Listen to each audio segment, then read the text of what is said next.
here we go. That's it. Look at this great color. So usually now people always ask me, well, okay, so how long does it last and how much do I have to drink? And it would probably last for a good day or two in the fridge. However, I don't want it to last that long because I want you to drink it. So I really encourage you to drink this much every day. And just think about how many other foods you can't eat because you're drinking this, because this will pretty much fill you up. Because the difference, too, between a smoothie and a juice, for example, you might have heard about the juice craze, too, that everybody's doing vegetable juices and stuff like that. Going back to recommending whole foods, is juice really a whole food? Like even if you use, carrots, you're shaking your head no. It's a sugar solution. Well, what's missing? What? The fiber, exactly. And fiber is so important. That's another thing also in cancer research that we really narrowed down on is the fiber in the foods. And fiber is kind of like the skeleton of the plant.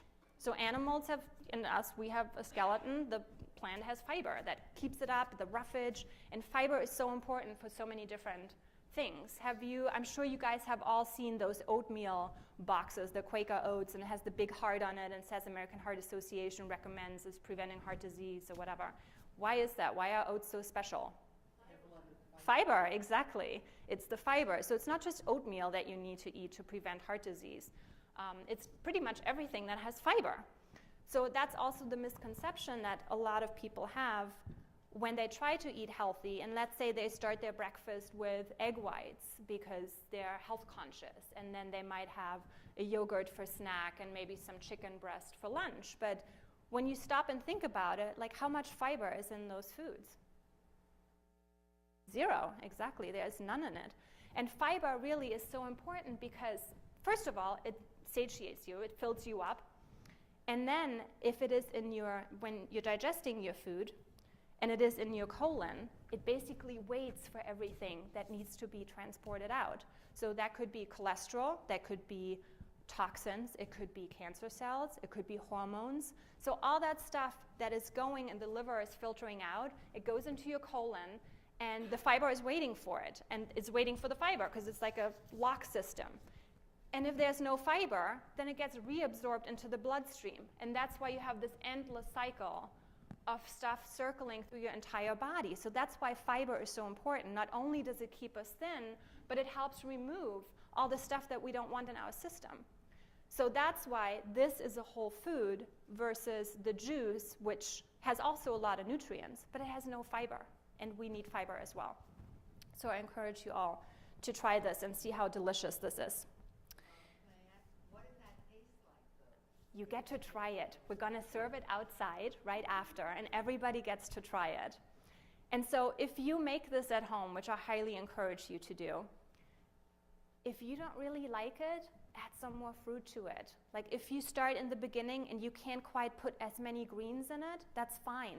The beautiful thing is, once you start doing this, once you start incorporating a lot of greens into your diet, there's great changes that are happening. No matter if you change nothing about your diet, you just add this in, you start to kind of crave healthier foods and healthier behaviors. We've had people that all of a sudden, after a couple of weeks of incorporating this, they don't really feel like smoking anymore if they were smoking, or they don't really feel like eating a lot of other stuff anymore. My daughter, for example, who grew up on this type of diet, she's craving a green smoothie when she has had a lot of junk food types things, when she had, when she was at a birthday party or over the holidays where she had more cookies, and she goes, I think I want a green smoothie tonight. So I love, of course, hearing that. But that's a natural change that happens when we eat the food that our bodies were designed to actually eat. So I encourage you all to try it outside, and I hope that you like it. A couple more resources, if you are interested. PCRM, the Physicians Committee for Responsible Medicine, which I'm doing these classes for, has a lot of free resources online. We have more recipes. We have a free program we have in Spanish and in English for a vegetarian starter guide. There's a lot of free resources available. I also highly recommend, if you want to know a little bit more about the connection of all plant foods and disease, This book is really good, the China study. However, it's somewhat hard to read, so I recommend the documentary Forks Over Knives, if anybody has heard of that, and the program I'm teaching is in that documentary as well. And if you want to know more about greens, there's some great books called Green for Life and The Green Smoothie Revolution to give you even more ideas for green smoothies. And last, they don't even have to be green.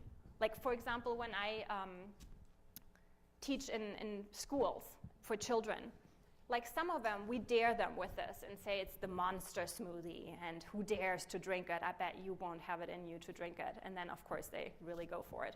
And most of them really like it. However, there are some children that don't really like the green color. You just add some blueberries, and you have a great purple smoothie that looks like you just got it from Jamba Juice or something like that. Or if you don't want to walk around with your green smoothie, because that's what I do, I just pour it in a big cup, in a big gulp thing, and I drink it like that. You could get a nice colored one, and then you can be a closeted green drinker, and nobody will ever know.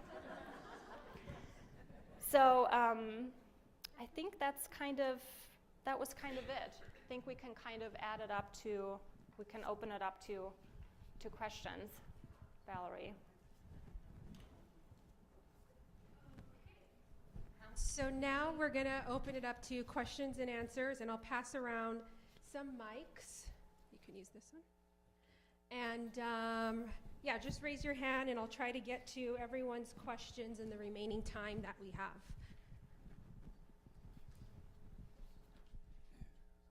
have. Since oatmeal is an excellent source of fiber, would it, if you added it to that smoothie, would it be beneficial, and would it still taste good? The question was if you add extra fiber? If you add oatmeal to the smoothie. Oh, oatmeal. You can do that, yes. There's actually a breakfast smoothie that I like to make, and I haven't tried it with the green one. Actually, that's not quite true. Yes, I have. Yeah, you could do that. I would not do more, though, than about a quarter cup. And you somewhat need to drink it relatively fast, because the oats will kind of expand, and it becomes very thick and then not as palatable anymore. But you could absolutely do that. You could put a little bit of oatmeal in there. So then maybe make only half of this recipe, add a little bit of oatmeal so that you can drink the whole thing relatively fast and don't let it sit over the whole day.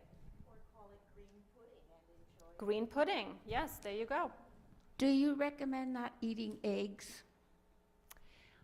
Again, if we just really quick think about what I said about fiber and how important that is, and that, neither yogurt nor do we need.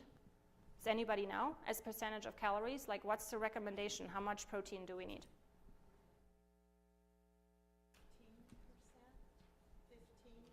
15%. Okay, 15%. The World Health Organization has figured out that adult humans need 2.5% of calories from protein to survive.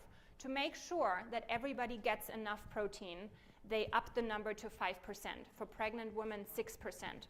And then again, to bring that into context, if you're just making, let's say, an herb tomato soup, just with greens and tomatoes, you get about 10% of calories from protein.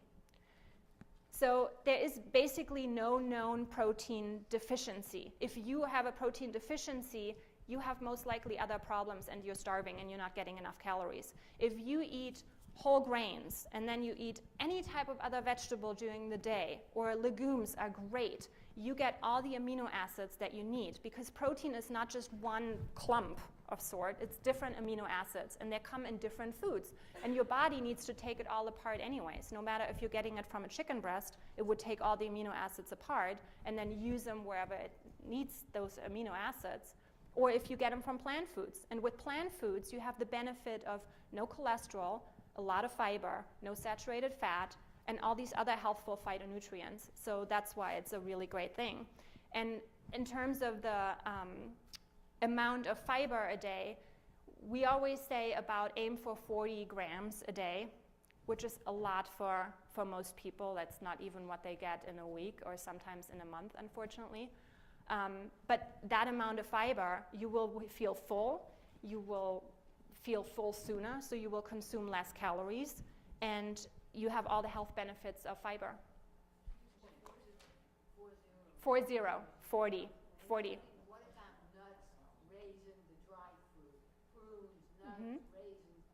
Absolutely, they have a place in the diet as well. Dried fruits are a great way to snack on something too. They are more concentrated in calories, but they're still a great choice. Nuts also, again, if we think about a whole food, I always like to say, look at a nut, how it usually comes. Not in the little container, the wasabi almonds or whatever, that you can eat the whole can because it tastes so good and all of a sudden, whoops, there were 1,000 calories in that can. But if you think about nuts, they come on a tree and they have a big shell, and you can basically run it over with a car and barely crack that shell. That's how hard it is to get in there. So if it is a whole food, maybe we don't need quite so much of it because it wasn't that easy to get to. It's a very dense source of fats, even though it's healthy fats, but still we don't need quite as much. We don't need to eat an entire can of nuts every day, but nuts are a definite great addition to the diet, and seeds. Yeah, my thing is sweet tooth. And I have a good friend who beat his prostate cancer just with diet, Mediterranean, cutting out sugar. And he told me that the sugar feeds the tumors. And he's like, no fruits, watch the fruits. He said pineapple's the worst. What's your take on that? The bananas and the pineapples. And two, are there any sweeteners for tea that are good? We heard stevia and then we heard that's bad. I would say that yes, you hear that a lot. Sugar feeds cancer. And there is definitely some truth to that in terms of processed foods because, again, is white sugar a whole food? Not so much. Are we drawn, are we addicted to sugary foods? Is this one of the things that we're craving? Absolutely, and for a reason, because we are drawn, back then when we evolved on these foods, we were drawn to eat fruits and vegetables because they're sweet and they taste good. And again, it's a whole food. So all the sugar that comes with grapes, for example, or that comes with pineapple, your body has all the information, all the nutrients in there to digest that food and to deal with that food. So in general, there's no limit to fruits and vegetables because, carrots have a lot of sugar too, for example, but that doesn't mean they're not healthy. What is not healthy is added white sugar. And then I'm a really big believer in you need to love what you eat. If you don't like what you're eating and it doesn't taste good, then you're not going to stick with it because it's not really just a diet, it's a lifestyle. And you need to make your food taste good. So if you add a little salt to your food at the end of cooking. So that cuts out the greens, that cuts out the bananas, then what do you do? Well, I can tell you to go against the advice of your physician. So let me chime in on that. So mostly with warfarin, it's not the potassium. It is what is called the vitamins that are K-dependent vitamins. Vitamin K, not potassium. And vitamin K is green leafy vegetables. But bananas don't have any problems with that. It's just the green leafy vegetables because you'll have vitamin K, which you are trying to block by taking the warfarin so that the clots don't happen. So otherwise your medication won't work. But bananas don't have a problem with that. So don't confuse vitamin K with potassium. Potassium is also K because that's where people get confused. K is selenium, which is potassium. That's how the K came about. But this vitamin K is different than potassium. And just coming back to your question of sugar, I think we lump all sugars together. We can't lump all sugars together. The problems of sugars is the absorption. So if you look at monosaccharides, which is your glucose, and your disaccharides, which is the sugar that you eat, or the fructose that is there, that is also a glucose with a little bit of a change in the molecule, they get absorbed very fast. And so they give you this high. And then as your blood sugar goes high, your insulin comes in and pushes the blood sugar down because insulin is released in response to the high sugar. And when your sugar goes down, you feel hungry because your body tells me, I don't have enough sugar in the body. So there's this highs and lows. It kicks you up and down, as compared to a polysaccharide, which is, bananas or apple or pineapple. These sugars are not simple sugars. They are not refined sugars. They're complex sugars. And complex sugars are bound by these fibers. Even beans contain sugar, a small amount, but they are bound by this fiber. And what it does, it releases it slowly. So as they go through the gut, through 25 feet of small intestine and the large intestine, it just gets released a little bit. So your body's sugar level is more or less balanced, and your insulin doesn't kick in. Insulin is actually one of the fastest and the most strongest growth hormone. As your insulin goes up, you grow. That's why babies who are born of diabetic mothers are huge. Because what happens, their blood sugars are high, the baby makes insulin in response to that, insulin acts as a growth hormone. So these ups and downs of these pop sodas, that will get absorbed suddenly, your blood sugar will be here, insulin kicks in, blood sugar will go down, it'll kick up again. Question right here. Oh, I was wondering about using honey in your teas and things like that for a sugar substitute. Is that You could, good for you? again, you could do that as well. I would just go, as light as you can with sweeteners in general. Like sometimes too, if you want to make something sweeter, let's say, in a smoothie too, you could use dates. Dates are a great sweetener. You could even cook dates into oatmeal, and you don't need to put a lot of brown sugar on top of it, or maple syrup, or whatever you like to put on your oatmeal. But if you just cook it with dried dates already, that's a whole food, it makes it sweet and tastes good. Any other questions? Oh.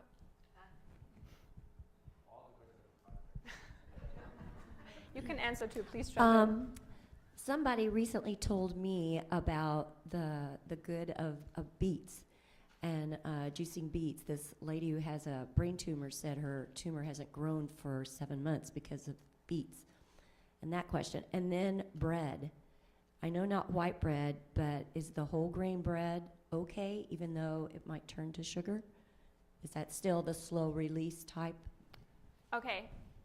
First of all, for the beets, I just want to, again, caution everybody not to just take this information right now and think, oh, all I need to do is beets and that will shrink my brain tumor. That's not how it works. It's the whole synergy of foods and how they work together. If you eat, let's say, I'm just saying, at McDonald's every day, all day long, and then you add some beets, that's not going to help you. So it's the whole combination of things that we eat. That said, though, beets are very beneficial, absolutely. You can juice beets. You can even throw them into the blender and make a smoothie out of them as well. You can steam them, they're beneficial. Beet juice has been shown, especially for athletes now, it's like a legal performance enhancer because it actually oxygenates your blood so much that you have more stamina and they have been shown to perform better and longer after drinking beet juice. The second part of the question was, bread. Thank you. Absolutely. Growing up in Germany, I'm very partial to bread. I love bread. I like to eat the sprouted grain variety. There's a brand called Ezekiel brand that makes great breads that are not high in sodium, and they're sprouted whole grain breads. Also, if you just try to get a good whole grain bread, like that is, I think, okay to eat, and even with the digestion of it, you're better off with eating a whole grain bread. Back to the protein question too, and what Dr. Twizel was saying before, that's another reason why I recommended beans for breakfast, because beans are very high in protein, but they are very high in fiber. So to get a food that is very high in protein and very high in fiber means it fills you up, you get all that protein, but all the sugars are released so slowly that it just lasts you the whole day and you don't have these ups and downs. And then in the afternoon, after maybe even drinking a soda or coffee, and you have that up and then you go down again, if you include leafy greens, they have so much oxygen that you will notice, you will feel more awake and more energized by including them. Excuse me, doctor. You said in Kashmir that you had mustard seed oils. My question is, based on today's commercial oils, what's the best to use when cooking? It's not, mustard oil is not good oil because it has a lot of saturated fats. And, it's again a question of volume. A little bit of what we call a bad thing is okay. I think when you try to, the forbidden fruit is the most attractive fruit. If I tell somebody, don't eat this, don't eat the Oreo cookie ever, that is the one. Then by the time you finish the sleeve, then your brain comes to, thinking that I finished this whole sleeve of Oreo cookies. I think moderation is very critical. Even eating meats, I know probably Khadija and I will disagree on this. A little bit of going away from these rules is important. We don't feel caged, first of all. And then you don't have this forbidden fruit kind of philosophy. Typically, fats, polyunsaturated fats are very good because they can use, for example, olive oil is a fat that will bind some of the free fat. So free fatty acids in your body will bind, and then they will be processed by the liver or will go through the intrahepatic circulation. Mustard oil is not typically very good. It is the canola oils, the polyunsaturated oils that are better. But a little bit of some bad thing that we call, it enhances life. I think a balanced diet is what is important. Like Katya was saying, goji, I'm not against, people ask me a lot about goji berries, but what they do is all day they're only eating goji. They have deficiencies in them that will never be filled by just eating one type of food. The variation is very critical. Talking about amino acids, maize, corn has pretty much all the amino acids, but it lacks one or two, tryptophan being typical of them. If you just had a diet with maize, you'll probably get most of the amino acids, but you will have that one amino acid that'll be deficient, and it causes a lot of problems. It causes problems with dermatitis, diarrhea, dementia, and you won't realize that till after 3 months of having this deficient nutrient. The way to balance out and have all nutrients is exactly that. So you are putting in everything. So one thing is one deficient, another thing is another deficient. You're putting 4 different foods together. The colors, so different colors, the picture I showed, I think what you have to look at, your food has to be colorful. More colors, more different types of materials, some of which we don't even know what they are. But there are population studies that look at the Mediterranean, the Japanese, the Greek diets. They eat well, they eat slowly. They're not in this rush. They sit down, they eat over an hour and a half. They have smaller plates. Our plates have grown bigger and bigger and bigger.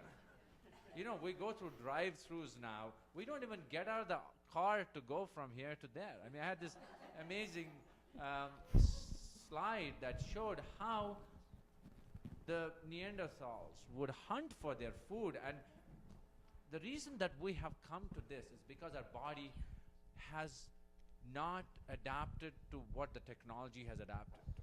So if we were in an era where food was scarce, yes, we needed to eat these foods and gorge on them, because you would not get these foods for 3 months' time. Now you get it 10 times a day. You have the same food over and over again. If we were to hunt and kill an animal and spend all the energy in killing that animal and then cook it and feed the whole village, and for 3 months you can't kill another animal because there is scarcity, you basically go into hibernation. You spend all of that energy that is built in you, and but now what we need to do is moderation, balance. Do you recommend fish like salmon or some other fish? I get that question a lot also. Like, what are you looking to get from the salmon? Omega-3s. And it doesn't matter where I teach. I teach across the US, I teach in Germany as well whenever I'm there. When I ask somebody to name me a source of omega-3 fatty acids, it's again, we're focusing on one nutrient here. Just notice that for a moment. If I ask for a source, everybody will say fish. When I say which one, people will all say salmon. Now, salmon has omega-3 fatty acids, but what else comes with it?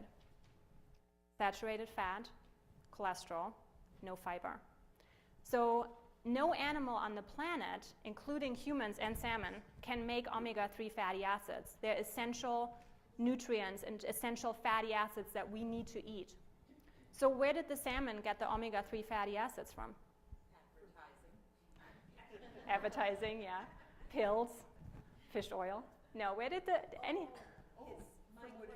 Yeah, from what it eats. So what does it eat?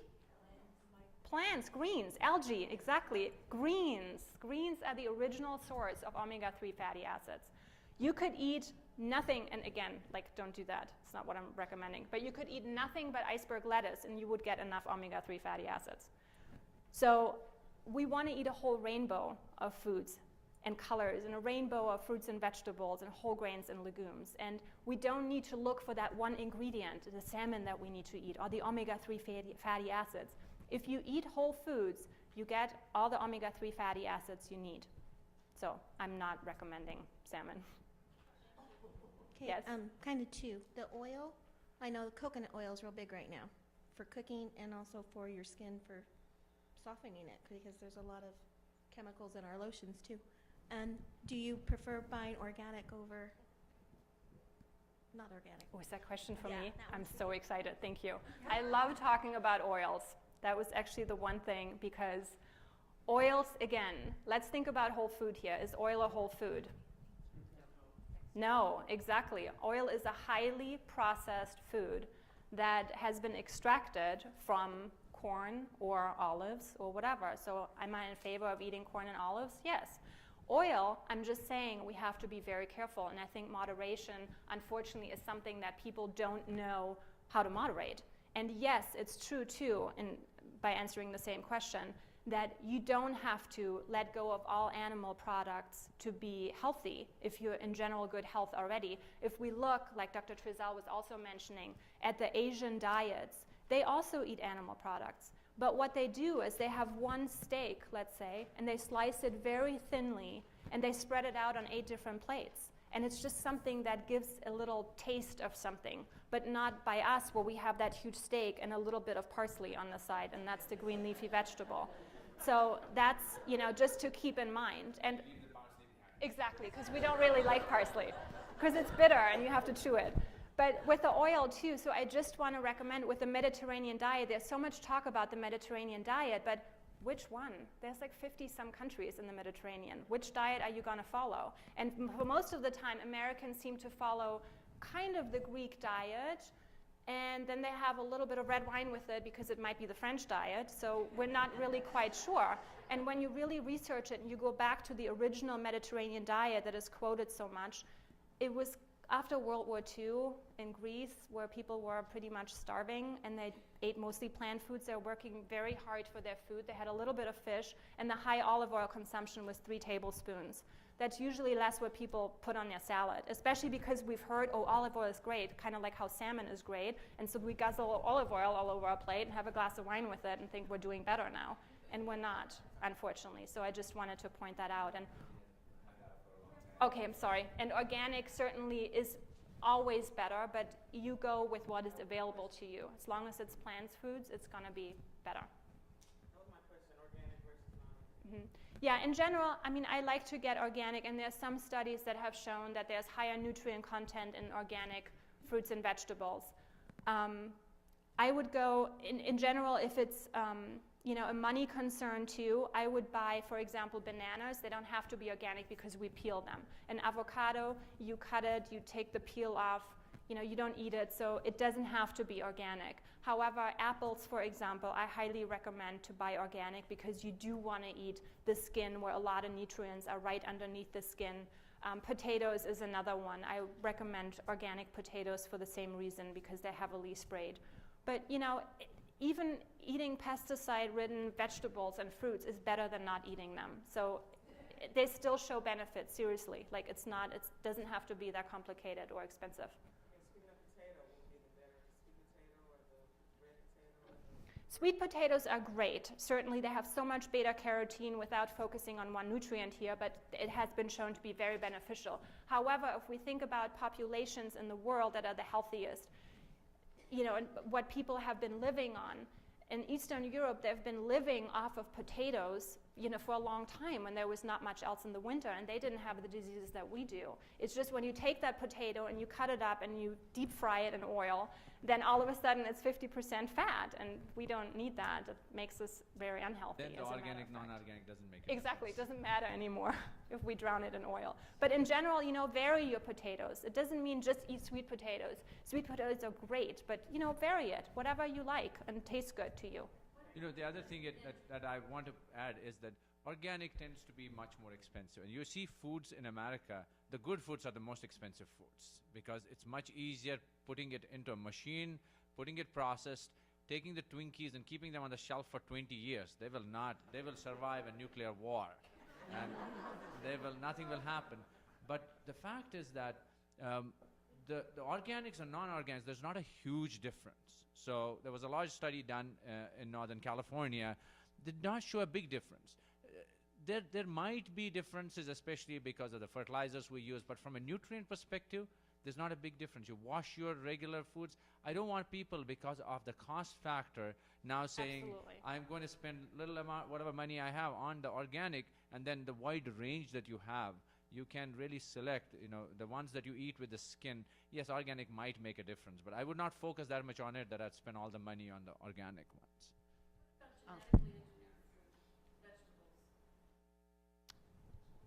The bigger, tastier, I think nutrition-wise, I don't think there's a big difference. They're just huge and they're not tasty. That's my personal experience. I don't have data to support that. I think in general, unfortunately, there haven't been really a lot of studies that could say, we can link cancer, for example, to genetically modified foods. I don't think personally it's a good idea. I think that we're kind of the lab rats, so to say, right now to see what happens when we eat a lot of genetically modified foods. However, there is also not any signs that that's causing all the cancers that we have, and it goes back before we even had those genetically modified ingredients. Is it a great development? I don't think so, and I agree it doesn't taste very good either.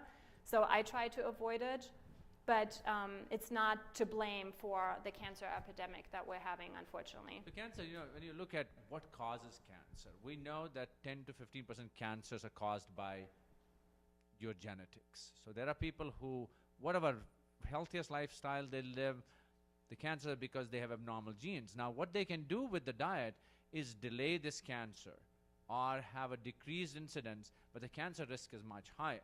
So, the genes that have in colon cancer genes called HNPCC, the breast cancer genes, the melanoma genes, the pancreatic cancer genes. So that is 10 to 15%. The rest is all a function of environment. And most of the environmental factors like tobacco, smoking, heavy alcohol use, or diet. And I think what we can do is modulate our risk. We cannot completely take away. This is like people who smoke heavily and they don't get a cancer because they don't have the fertile soil to grow this seed. And then there are people who develop lung cancers even when they haven't smoked and never smoked. But the difference is that this group is 95% of all those cancers. This group is only 5%. So modification of diet has a big role in this. I would actually like to say something about that in addition too, because I do have that gene for colon cancer, for example, because it goes from mother to daughter. And that's why I was so excited to be here today and share the message about food, because it is so important. Even if you have a genetic predisposition, these genes are not dictators. It's not like, oh, you're going to have blue eyes or brown eyes or green eyes. These are more like a committee where you have some input on like if you really want to further that genetic predisposition or not. And it has been shown that the high consumption of fruits and vegetables, whole grains and legumes, again, have a much better and bigger impact on these genes of not expressing these genes, no matter if it's about obesity, cancer, heart disease, high blood pressure, whatever it is. You do not have to become a diabetic because your parents were. There's definitely things we can do with food. My question is, what if you like certain things soft? In other words, what if you like broccoli, but you like it cooked? What if you like cauliflower, but you like it cooked? Mm-hmm. So does cooking do anything to the foods that you're eating? And in addition to that, what about foods that are frozen or in cans? Mm-hmm. Vegetables that are frozen or in cans. And what about all the vitamins that we are told to take? How necessary are those? Okay, one by one.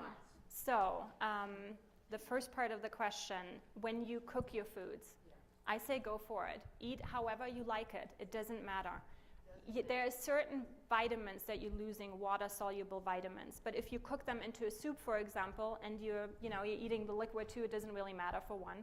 If you're steaming your vegetables until they're soft and you like that better, then just do me a favor and eat like 3 Brussels sprouts more or 3 more pieces of broccoli, and you kind of make up for nutrient loss. I'd say, like, of course, I don't want you to overcook vegetables, but if that's how you're eating them, go for it. Like if you like roasting your vegetables, if you eat them raw, I always try to incorporate some raw vegetables, some cooked ones, and just make it taste good. And again, your taste buds might change too after a while. You might crave a little bit different foods. Then the second part of your question was about the supplements. Oh, frozen? Okay. Frozen, I think, is great. Think about when they're picking those foods, those vegetables or fruits, they're picking them right at the perfect ripeness, and they're freezing them right away. So that's great. Sometimes that's even fresher than the foods that is fresh in the supermarkets because they pick them before they're ripe, they drive them in the trucks, and then they're in the market for a couple days. Then you buy them, then you don't use it right away, and it lays around for a couple days. So really, you know, frozen can be convenient and really good as well. I don't see anything wrong with that. And what about stuff in cans? You know, if that's what's available, honestly, our research has shown that's fine too. If that's all that's available, don't let that stop you. You could use canned pineapple if it's just in juice. Just look that it doesn't have a lot of extra ingredients in it. And obviously, I'm not favoring cans, but it's fine too. It will still give you benefits when you eat fruits and vegetables, if it's canned or not. Yes, you don't want the added sugar in it. Sugar is preservative. Mm-hmm. So you never have jams that will grow a lot of bugs in it because it is so osmotic. It kills everything that is in there. So all these sugars as preservatives you have to be careful about. And same with salt too. You know, when you buy the tomato products in cans, just look for low sodium because it's a preservative. So, but other than that, you know, that's fine. Well, if it comes with a lot of juice, you can always drain what you buy. You could, but it gets absorbed a little bit too. So if you have the choice of buying something where it doesn't have added sugar, go for that, and that would be the better choice. What about all the vitamins that Thank you. you're supposed to take? Vitamin C, calcium, fish oil, vitamin D. Again, it goes back to a very reductionary thinking about nutrition. And we thought, I think it was 1934 or something, the first time they synthesized vitamins, and it turned into a billion-dollar industry overnight because we really thought now we have cancer solved, it's like this disease is done, we can make vitamins, we can just eat that and we're done with it. Unfortunately, it has shown quite the opposite. It has shown that, for example, with vitamin E, they did tests with cancer patients or people that were prone to lung cancer. And the tumors grew actually faster if they took vitamin E than when they took foods that contained vitamin E. Because there's now what we know, vitamin E toxicity, and there's some other vitamins too that have toxicity. So, you know, a multivitamin has a better mix of nutrients again that all work together. Taking large vitamin supplements is usually not the answer because, again, an apple is more than vitamin C. It has tens of thousands of phytonutrients in it that all work together. And these phytonutrients, phyto from the word plant, is really helping to, you know, hold disease at bay and work together as a whole. Where like a vitamin, you're really taking one nutrient out of context. So, do you want to add on to that perhaps? No, I agree. I think that the cooking part you were talking about, that does take some vitamins away occasionally, and most geriatric studies will tell you that taking a vitamin that has some of these vitamin B12 and B11 would be helpful, but if you're taking enough in your diet, you don't need it. If you're cooking all your food, then you may need a vitamin pill. That is not ideal, but that's okay. Okay. One last question here. Okay, meat, vegetarian, vegan. Mm-hmm. I'm vegan. But that doesn't mean, like Dr. Trizell said too, you can incorporate all foods into your diet. However, I'm very careful with the moderation because if I may just speak about moderation for 1 second. If we look at the consumption of foods in the US, and there's obviously the USDA's compiling of what we're actually eating and our recommendations, we are eating less than half of the recommended intakes of fruits, vegetables, whole grains, and legumes. Less than half. We're eating more than double of the amount that we should eat in terms of saturated fat, cholesterol, and so forth. So moderation is not going to get us there because we have to more than double our intake of beneficial nutrients, and we have to cut more than in half to get to the upper recommended allowance, all the negative things that we're eating, the non-beneficial things. So that's why moderation, I'm always a little bit careful with that. Moderation is not going to get us there. It's too wishy-washy in a way. Our advice is to focus on these 4 food groups: fruits, vegetables, whole grains, legumes. These are the foods that are health promoting. If you want, and Professor Campbell in his book and the China study has also shown that nobody needs to be vegan to be healthy. You can eat other foods, but it needs to be under 10% of your calories, and you get there very fast by just eating, let's say, I don't know, like a good portion of ice cream. You're done with your animal protein for the day. So it's very confusing, and that's why we're saying focus on this, and then if you have like a little bit of other stuff, if it's fish or meat or whatever, make the portion small, because that's not what is health promoting. No disease has ever been cured by including more cheese and meat. Kosher salt, sea salt. What was that? Kosher salt and sea salt. Vary it. I think now everybody's talking so much about sea salt, and it has different minerals in it, which is great. But if you're not eating enough sea vegetables, then your iodine is going to be low. So that's usually in the iodized salt, that is in the kosher salt and so forth. So I vary it. And they also have a slightly different flavor. Himalayan salt, for example, has a little bit of sweeter flavor. So just, I would vary it. I'm not a fan of like just locking into one thing and making that your one and all. You're welcome.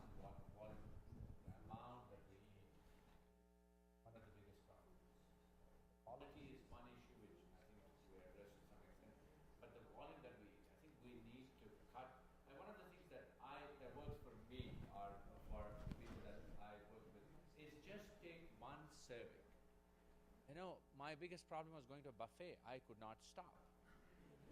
It just felt like I paid this money and I may suck the last cent out of this. What we need to do is take a plate, put some food on it. Even if you put a little bit extra, don't go for seconds. Just make that a rule. We will not starve in this country, I can promise you. We will not starve because we've had less food in this country. Actually, if I may add on to that, the one thing, though, to keep in mind, again, if you're eating this way, there's no calorie limit. We don't limit calories ever because, again, we've evolved on plant foods. And usually our stomachs have stretch receptors.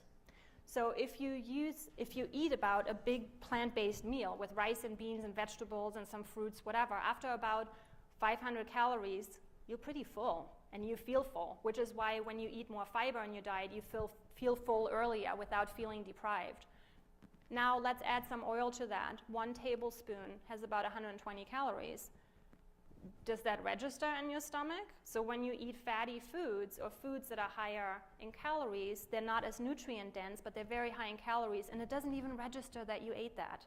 So when you focus on eating plant foods, you will automatically feel full and you will not go hungry. And if you're hungry, by all means, then you should eat something, because that's a sign that we have on purpose, that we should get more nutrients in. So I think that's just an additional thing. If you eat this way, you don't feel deprived and you will feel full and don't have to go hungry. Well, we're going to wrap things up. Do either of you have any last comments to make, or? I wanted to thank everybody for coming here, especially Katya. I'm really Yes. pleased. Yeah, thank you guys for having me here. It was really great. So thank you, Dr. Trizal. So thank you to Dr. Trizal and Katya for being here today, and thank you to all of you for coming out this morning. On your way out, don't forget to grab a sample of the smoothie Katya made, and we also have recipe cards that you can take home with you. And please do drop off your completed evaluation forms, and thank you so much for coming today. Great, thank you so much. Sorry that there was like... No worries.